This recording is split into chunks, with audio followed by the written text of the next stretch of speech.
Hello student, welcome to my YouTube channel. इससे पिछले class में हम पढ़े थे यूक्लिड विभाजन एल्गोरिथम से एचसीएफ ज्ञात करने। आज पढ़ेंगे गुणनखंड विधि द्वारा आप एचसीएफ कैसे ज्ञात कर सकते हैं। तो पहले एक थ्योरम देख लेते हैं, उसके बाद कुछ वर्ड है समझ लेते हैं। पहले अंकगणित की आधारभूत परिमेय। ये अंकगणित की आधारभूत परिमेय जो है, ये थ्योरम जो है, इसका जिक्र मिलता है आपका सबसे पहले यूक्लिड ने ही ये थ्योरम दिया था। बाद में विस्तार से ये कार्ल फ्रेडरिक गॉस ने दिया था, इसीलिए इसको क्या कहा जाता है, गणितज्ञों का राजकुमार कहता है। इस थ्योरम को पहले समझने से पहले एक दो वर्ड और समझ लीजिए। एक होता है अभाज्य संख्या। अभाज्य संख्या, अभाज्य संख्या कहते हैं स्टूडेंट प्राइम नंबर, इसको अंग्रेजी में कहते हैं प्राइम नंबर। प्राइम नंबर उस नंबर को कहा जाता है जो अपने आप से भाग लगे उसमें और 1 से लगे, यानी उसका गुणनखंड जो होगा, यानी फैक्टर होगा 2 होगा। जैसे आप कह सकते हैं क्या, 2 नंबर जो किस किस से भाग लगेगा, ये एक तो 2 से भाग लगेगा, 2 गुना 1, या तो 1 गुना 2, यानी एक 2 से इसमें भाग लगता है, इसका 2 फैक्टर होगा, ये तो ये फैक्टर होगा या तो यही फैक्टर होगा। मतलब इसमें जो भाग लगेगा, इसमें कोई और दूसरा नंबर से भाग नहीं लग जाएगा। ठीक, मतलब अगर जैसे 2 हुआ, 3 हुआ, यानी इसको सीधा अगर सिंपल भाषा में कहा जाए, यानी जो अपने आप से कटे, जो 1 से कटे, ये अलग कहते हैं। 3 हुआ, 5 हुआ, 7 हुआ, 11 हुआ, 13 हुआ, ये सब हुआ क्या, अभाज्य संख्या, यानी जो अपने आप से इसमें भाग लग जाता हो पूर्ण रूप से, और 1 से उसमें पूर्ण रूप से भाग लग जाता हो, उसे कहते हैं अभाज्य संख्या। दूसरा होता है स्टूडेंट इसमें क्या, भाज्य संख्या। दूसरा होता है स्टूडेंट क्या, वो भाज्य संख्या। भाज्य संख्या कहते हैं क्या, भाज्य संख्या कहने का मतलब हुआ क्या, वो 2 से ज़्यादा उसका गुणनखंड होगा, यानी अपने आप से भाग लगता है उसमें, और जो नंबर और 1 से उसमें पूर्ण रूप से भाग लगने के अलावा किसी और नंबर से भी उसमें भाग लगता हो पूर्ण रूप से। मतलब जैसे आप 4 के इसको अंग्रेजी में कंपोजिट नंबर भी कहते हैं। भाज्य संख्या का क्या कहते हैं स्टूडेंट, कंपोजिट नंबर कहते हैं। तो 4 हुआ, 4 तो एक 4 1 से भाग लगेगा, एक 1 4 से भाग लगेगा। ठीक, 4 को 4 से भाग दीजिए, 1 आएगा, और 1 से 4 में भाग दे सकते हैं।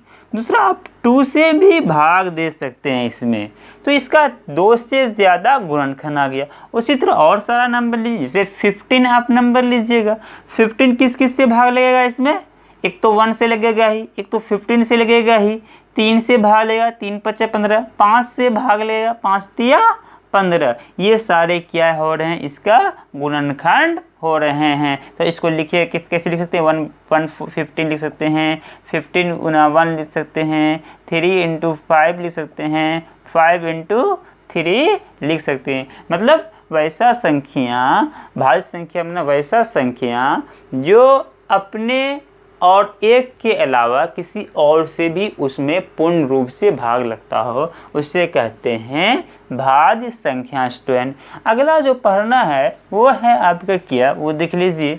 वो है जैसे कहता है यहाँ पे क्या कहा है, प्रत्येक भाज्य संख्या को, जो भी भाज्य संख्या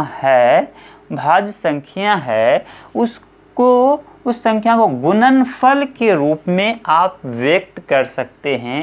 यानी अभाज्य गुणनखंड, प्रत्येक भाज्य संख्या को अभाज्य संख्याओं के गुणनफल के रूप में व्यक्त किया जा सकता है। वह गुणनखंड अभाज्य गुणनखंड के आने वाले क्रम के बिना अद्वितीय होंगे, वैसा कोई दूसरा नहीं बन सकता। मान लीजिए आप भाज्य संख्या कोई 4 ले लिए, अब इसको भाज्य संख्या को आप अभाज्य संख्या के गुणनफल के रूप में व्यक्त कर सकते हैं। जैसे 4 हुआ, 1 से तो भाग लगता ही, आप आगे क्या लिखिएगा, 1 से तो भाग लगता ही है, आगे क्या लिखिएगा, 2 से, 2 2 दूना 4, फिर क्या हुआ, यही फिर 2 एकम 2, तो आप इसको क्या लिख सकते हैं 1 गुना 2 गुना 2, यानी आपका जो भाज्य संख्या क्या होगा वो क्या हो रहा है, ये अभाज्य संख्या हो रहा है। ये अभाज्य संख्या के गुणनफल को रूप में आप लिख सकते हैं। ये अभाज्य संख्या है, ये अभाज्य संख्या, इसको गुना कीजिएगा तो क्या हो जाएगा, ये भाज्य संख्या। अगर दो अभाज्य संख्या को आप गुना करते हैं तो क्या आते हैं स्टूडेंट, वो आते हैं आपका भाज्य संख्या आता है। अगला क्वेश्चन जो आपका है वो है क्या, जैसे आप अगला और लीजिए, जैसे 20 लीजिएगा, इसको भी आप अभाज्य संख्या के गुणनफल के रूप में आप लिख सकते हैं 2 दह 20, 2 पंच 10, यानी आपका क्या हुआ 2 गुना 2 गुना 2 गुना 5, 2 दुना 4 5 20। आप देख रहे हैं कि 2 और 2 और 5 आपका क्या है, ये क्या है अभाज्य संख्या है, और इसको गुना करने पे क्या आ रहा है आपका भाज्य संख्या। इस थ्योरम का यही कहना है, अंकगणित की आधारभूत प्रमेय कहता है आपका क्या, कि प्रत्येक भाज्य संख्या को आप किस फॉर्म में लिख सकते हैं, अभाज्य संख्या के गुणनफल के रूप में आप व्यक्त कर सकते हैं। अब इसके माध्यम से आप एचसीएफ एलसीएम कैसे निकालिएगा वो देख लीजिए आप। हम लोग इससे पहले हम लोग पढ़े हैं भाग विधि द्वारा एचसीएफ एलसीएम। पहला क्वेश्चन लिख लेते हैं हम 6 और 20 का।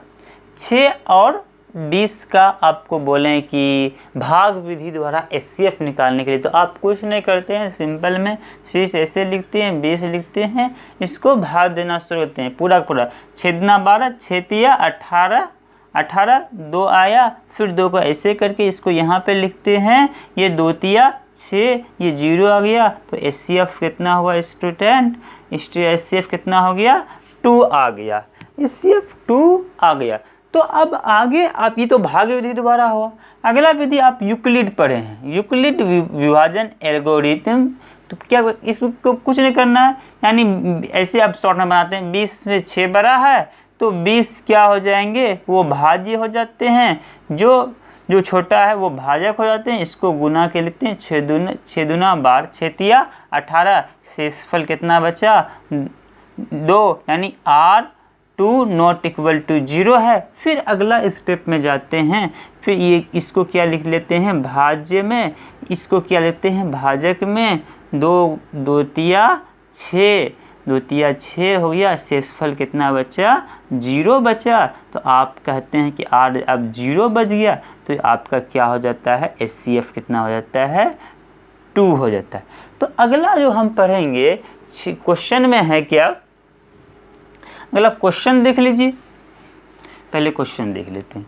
क्वेश्चन में है क्या, 6 और 20 का अभाज्य गुणनखंड विधि द्वारा एचसीएफ ज्ञात कीजिए।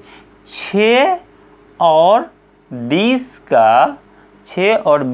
का अभाज्य गुणनखंड, अभाज्य गुणनखंड विधि द्वारा एचसीएफ एंड एलसीएम ज्ञात करें। एचसीएफ माना महत्तम और एलसीएफ माना लघुत्तम समापवर्तक। तो एचसीएफ कैसे ज्ञात कीजिए वो देख लीजिए आप। सबसे पहले शीर्ष को अभाज्य संख्या के गुणनफल के रूप में लिखिए।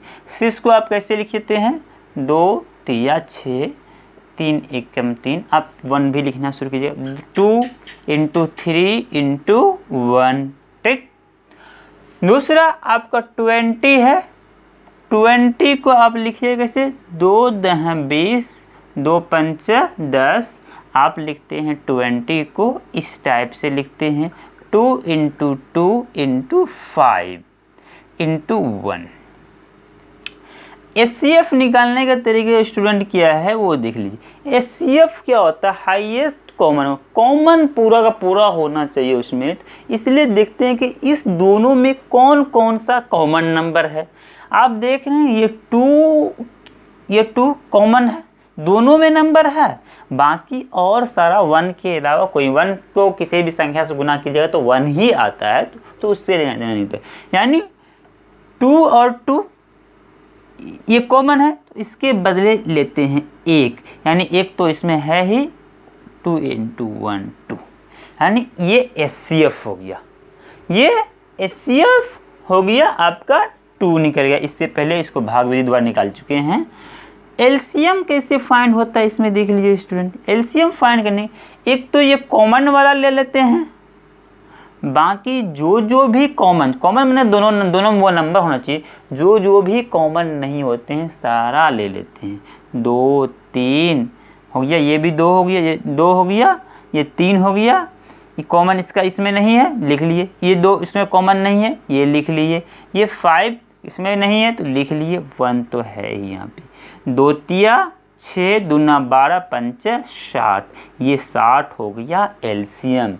इसी विधि को क्या कहते हैं, आप क्या कहते हैं, अभाज्य गुणनखंड विधि। अगला क्वेश्चन, कोई और भी क्वेश्चन आप ले सकते हैं स्टूडेंट, जैसे आप कहते हैं 96 400 या 36 64 है, जैसे आप कह सकते हैं कि 36 64, ये क्वेश्चन आप 36 और 64 का HCF और LCM निकालिए अभाज्य गुणनखंड विधि द्वारा। तो आप पूछने सिंपल है, आपका 36 है, आप 36 का पहले आप फैक्टर कर लीजिए, इसको फैक्टर गुणनखंड कहते हैं।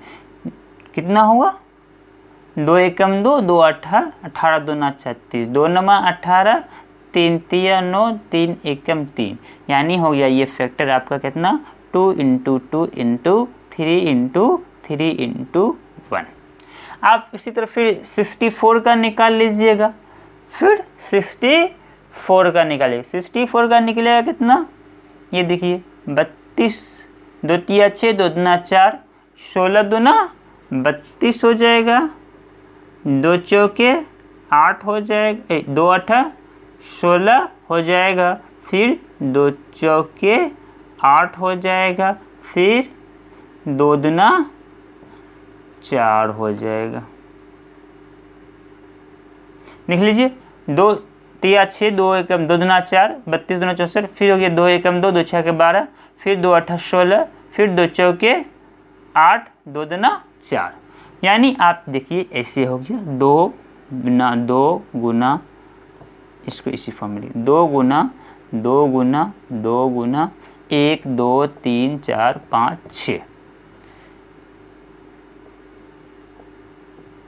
1 2 3 4 5 6, 2 दूना 4 4 दूना 8 8 दूना 16 16 दूना 32 32 दूना 64।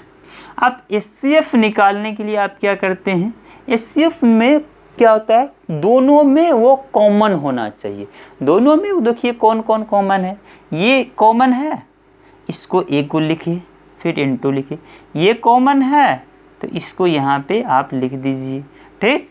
उसके बाद देखिए ये सारा कॉमन नहीं है, ये इसमें नहीं है, ये सारा इसमें नहीं है, देखिए फिर ये सारा इसमें नहीं है, 1 तो होगा ही, ठीक।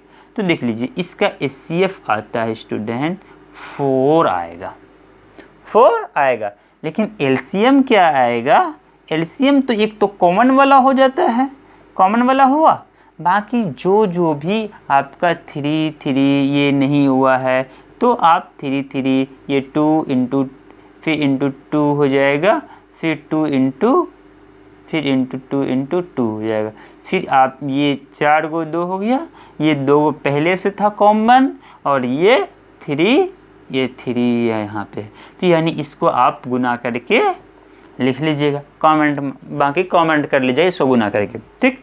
अगला क्वेश्चन जो आपको दे रहे हैं वो क्या है स्टूडेंट, वो देख लीजिए 32 और 80, ये क्वेश्चन और समझ लेते हैं। 32 और 80 का HCF निकालिए, HCF और LCM निकालिए गुणनखंड विधि द्वारा। 32 और 80 का गुणनखंड निकालिए, इसके द्वारा गुणनखंड विधि द्वारा HCF और LCM निकालिए। 32 है, ये 32 है, 32 का आप कैसे लिखते हैं, 32 2 16 दूना 32 हो गया, 2 8 16 हो गया, 2 चौके 8 हो गया, 2 दूना 4 हो गया, यानी ये 2 × 2 × 2 × 2 × 2 यही हो गया, बाकी एक तो रहता ही है। बाकी 80 है, 80 को आप लिख लीजिए, 80 को आप कैसे लिखिएगा, देख लीजिए 40 दूना 120, 2 दह 20, 2 पंच 10। आप इसको ये लिख लीजिए 2 इंटू 2 इंटू 2 इंटू 2 इंटू ये 2 इंटू 2 इंटू हो गया, ये 4 गो हो गया, 2 दूना 4, 4 दूना 8, 8 दूना 16, 85, ये 5 हो गया। देख लीजिए HCF निकालने के लिए आप क्या कीजिएगा, कॉमन वाला लीजिएगा। ये कॉमन है, ये कॉमन आपका है, ये कॉमन आपका यहाँ पे ये कॉमन है, यानी 2 इंटू 2 इंटू 2 इंटू 2, 2 दूना 4, 4 दूना 8, 8 दूना 16, इसका HCF निकलेगा। लेकिन LCM कितना आएगा स्टूडेंट, LCM देख लीजिए, ये तो इतना आएगा ही, ये कॉमन वाला ही आएगा ही, बाकी जो एक्स्ट्रा जो उस दोनों में कॉमन नहीं है वो सारा इसमें, ये कॉमन नहीं है इसका ये आ जाएगा, ये कॉमन नहीं ये भी आएंगे। ये कितना हुआ, 2 दूना 4, 4 दूना 8, 8 दूना 16, 16 दूना 32, 32 पंचे 160।